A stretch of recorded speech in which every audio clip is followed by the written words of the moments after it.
Show me what you got.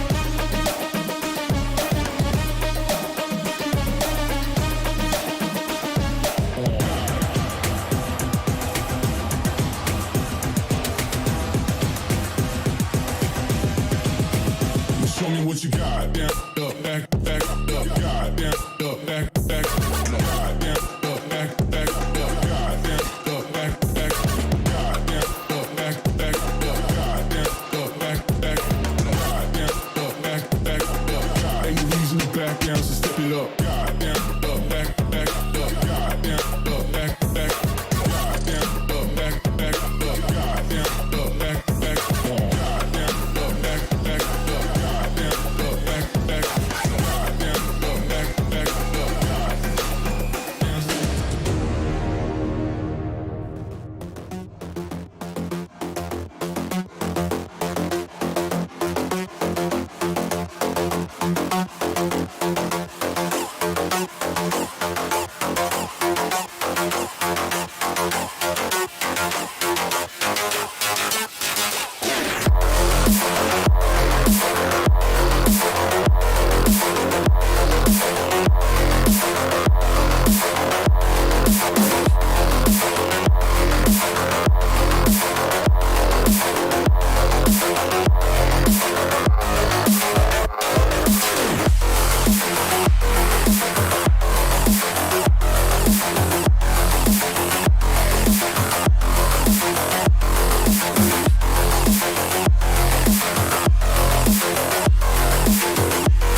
what you got. Back down, up, back down, back up.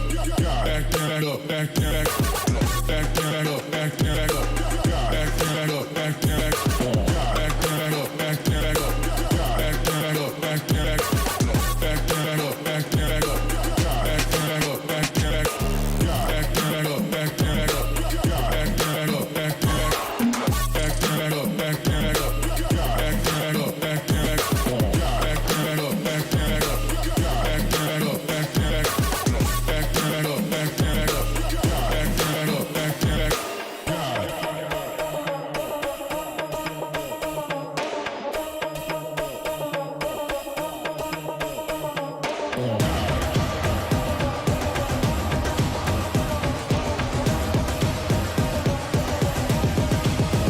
Show me what you got.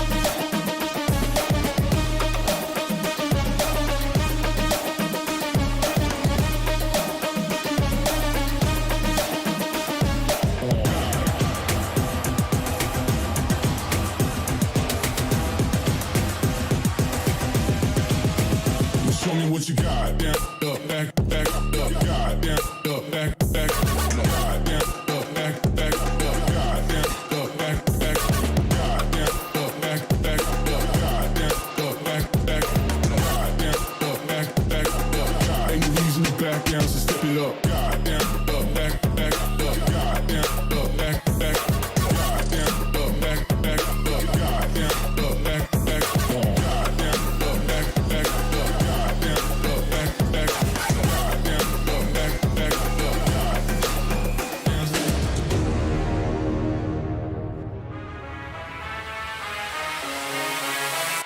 Level low.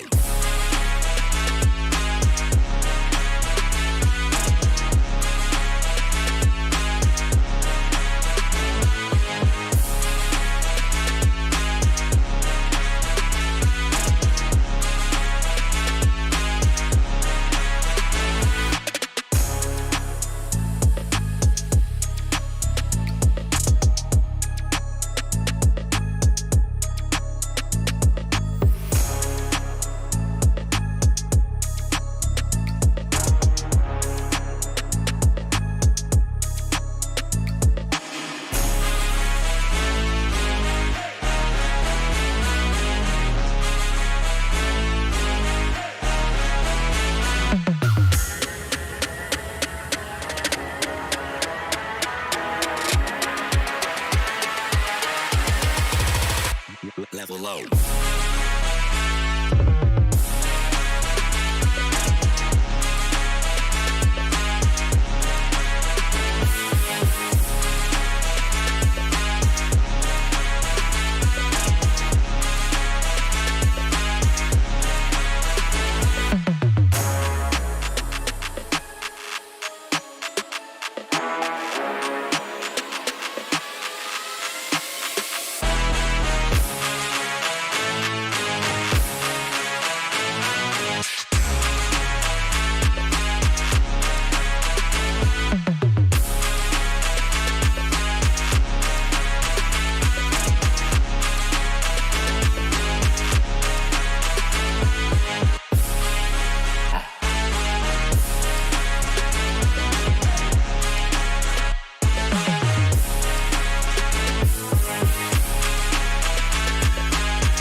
Apologies, ladies and gentlemen. The day that never ends. Well, it has to continue yet again here. Lestrado and Viminal and Dax, we're here on your panel today.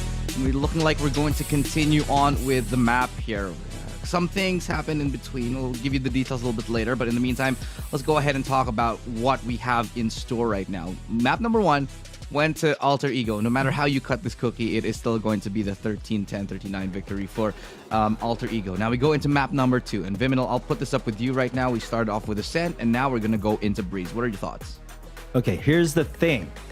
During map number 1, it was mainly down to Alter Ego being mechanically on point.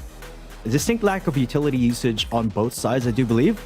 But then we mentioned that for Breeze, that can't be a thing because of the width and breadth of the map itself. What did you agree, Dex?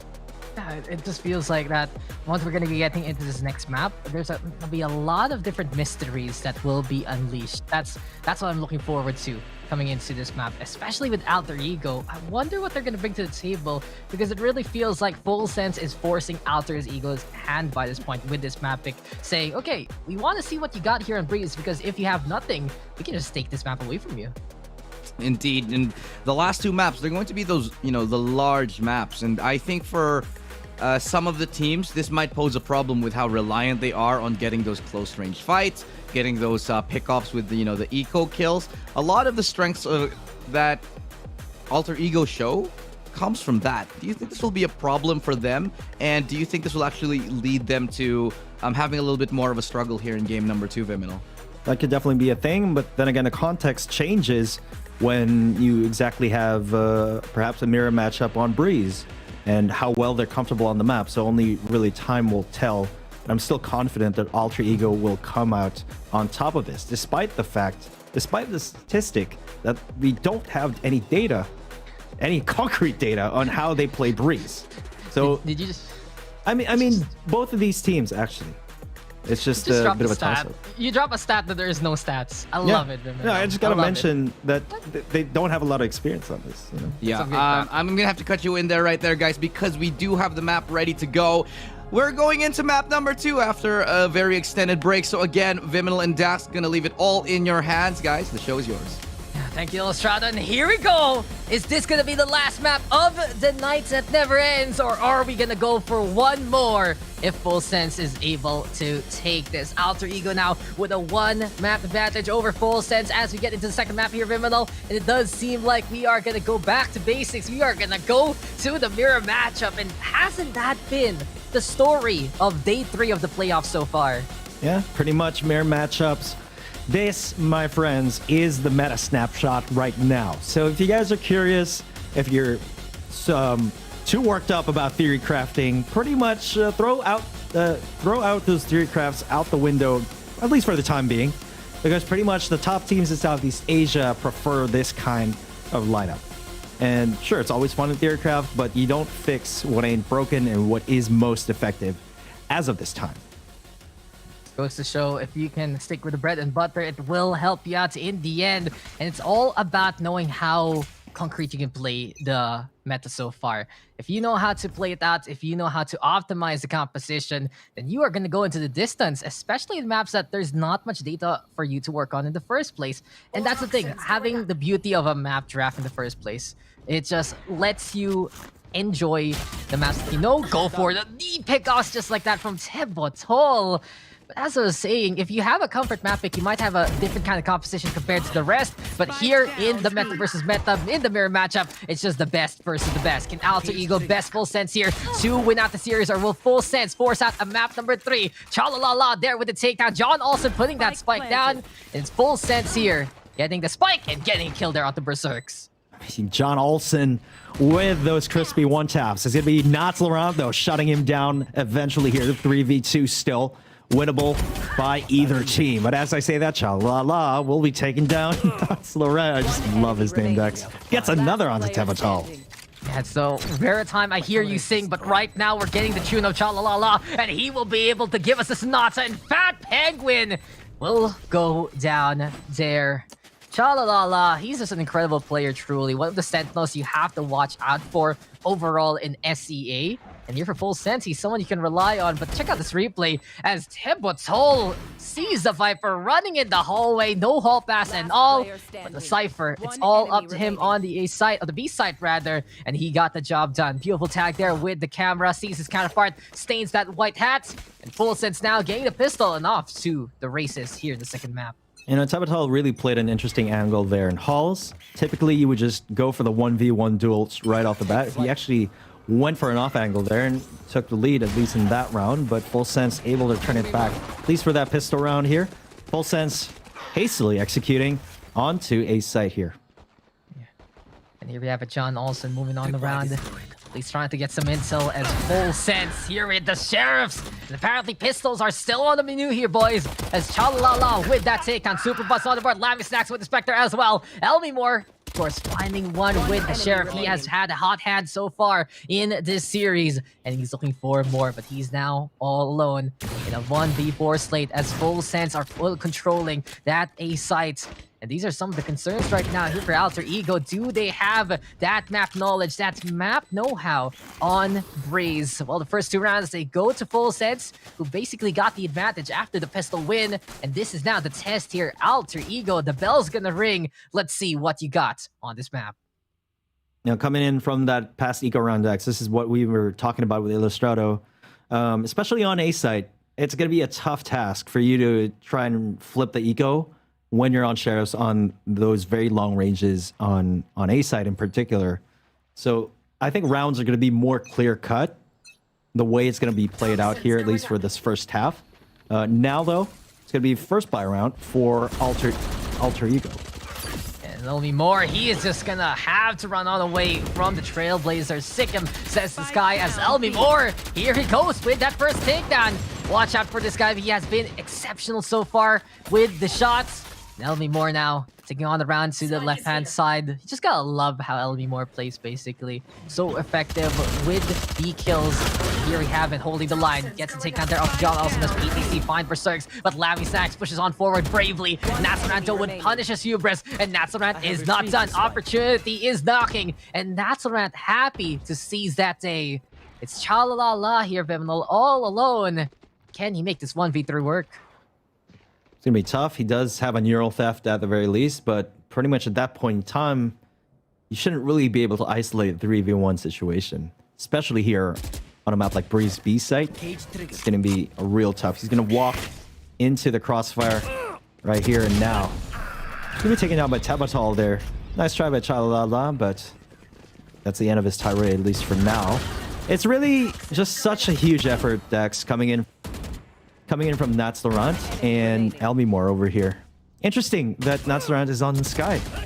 Yeah, well, haven't those been the names basically that we've been talking about for Alter Ego? But hey, it's time now to get some records on here for AE. Getting that first Breeze experience, the first of their map pool in the official circuit. And we're gonna see what they have. And you mentioned it, Natsurant on that sky, gonna be intriguing, but also a welcome change of pace from how he's been getting opportunities here. But John Olsen, he's knocking on the door of Berserks, and seems like we're gonna have one more Angel to fly on high. As Berserks goes down, Natsurant though with the refrag, it's now gonna be a 4v4 scenario, and the Seekers are on the hot, but Chalalala peeks out of nowhere. Big surprise from the Cypher. PTC though might get exposed here. Elmi Moore, his gun is outside that Viper's pit, but the Judge still gets the surprise to get to. Who knew he had a Judge in hand? Only Elmi Moore had the answer to that mystery. It's 2v2 with two players low on the HP. Time to see if Full Sense can get out of this one, or will Alter Ego tie things up? I know exactly. You know, at this point, it's going to boil down to Fat Penguin for the side of Alter Ego, because Elmi Moore is relegated to a Judge unless he's able to swap out a gun here. Super Bus trying to go 007 over here by Defender Spawn. You might actually catch Elmi Moore out off guard here, and he does. It's going to bode well for them, at least for now. Super Bus with that takedown. Fat Penguin in the meantime gonna be all alone on the defense. Full Sense though, showing some expertise on the A takes. classic, but of course, an absolutely worthwhile play to put that wall on up and set up that spike on the right-hand side. So that is going to be the timer ticking for Fat Penguin. Can he waddle on over and make it happen? Or will his happy feet be denied? There you go. Superbus just running him over with the Fanadel. And Full Sense now 2 points ahead. Seems like Full Sense here a lot more secure compared to their first map. This is the more surefire status that we see from Full Sense. And this is when they get the confidence. They find the pickoffs, they play the angles well. But then again, Alter Ego, there's so many tricks up their sleeves that surprise Judge inside the Viper's pit. Now, come to think of it, Dax, it is kind of concerning for the side of Alter Ego that, you know, we see some agent rotations coming in, role swaps, I guess you could say. And that could either mean one thing, mean two things. Either they have a lot of surprises up their sleeves, or they're still in the experimentation stage, and that's definitely not what you want to do at this stage of the game. But, you know, Natsuran, Tabatal, Berserks, and Elmimore, they've been making plays. Everyone is a playmaker on both teams. PTC takes out Fat Penguin. Natsuran trades him out, though. There we have it. Nasrat Tebatol on the board. Alter Ego making the Sheriff sing yet again, and the hymn of those revolvers as the smoking gun barrels do cool on down. Does feel like that has been the symphony that Alter Ego has been listening to time and time again. A classic truly for Alter Ego, timeless as it is. And the pistols have been their saving grace in this series so far. But Full Sense now in control of the angle that they would like to take here. Love default plant on the right-hand side. Tempotoldo, Pinball Wizard here with a shot fires. Quick little evasion here from Superbus. Even gets the kill onto Natsuran. And Full Sense right now, it does seem like that they just have the stellar movements that can help them out immensely. But Elmimore, a stellar shot himself, is going to be now Elmimore and Berserks versus Chalalala. Again, the Sheriff's finding the value, and the taps have been incredible here, Vim. As Elmimore is sticking the defuser, Berserks even gets the kill onto Chalalala. What is up with these guys and Sheriffs, man? just, you know, I say this to everyone. Why bother learning another gun if you can learn Sheriff? Hit, head, win game. And apparently, there is a incredible team named Alter Ego that can live and die by that code, because thrifty victories have been the turning points for them. And again, the taps have been stellar here. PPC though, crunchy shot there, but Elmimore with a kill on Superbus, with a kill on Lammy Snacks as well. And Alter Ego, they make openings happen because of their security with the shots, the accuracy from those revolvers. And we've been saying it, Full Sense, yes, they have a lot of strategies in the bag, but Alter Ego looking so sharp with the 6 shots. And that's also another reason why Cypher's pretty meta on a map like Breeze, because other than the smoke from the Viper, you also have those Cypher cages as well, which act as an additional form of smoke. So that's food for thought for you guys out there watching, as the rest of Full Sense, they seem to be taking control of halls here. And there we go. That's going to be the Guiding Light making some noise. And Natsurant right now keeping an eye out. Fat Penguin though in the meantime sees the recon dart rather, and does break it, but Trailblazer will use that distraction to get the concussion, and John Olsen will get the concession and get that takedown. Tevatol though finding Superbus. Lammy Snacks has the answer. It's 4v3. Berserk's now dashing on away to prevent conflict from happening there in the hallway. But then again, he still has the operator here, Bim, and even though Alter Ego is beaten away from the site as PPC tries to stab his teammate for some reason, it still is AE with a chance here from afar. Elmimore might just get picked off here. Oh, close. Oh boy. And Lammy Snacks, he exposes his position, but it doesn't matter because he still gets a takedown. Elmimore, I love the hesitation there, feeling that, okay, there's someone might be here, even though I threw that snake bite away.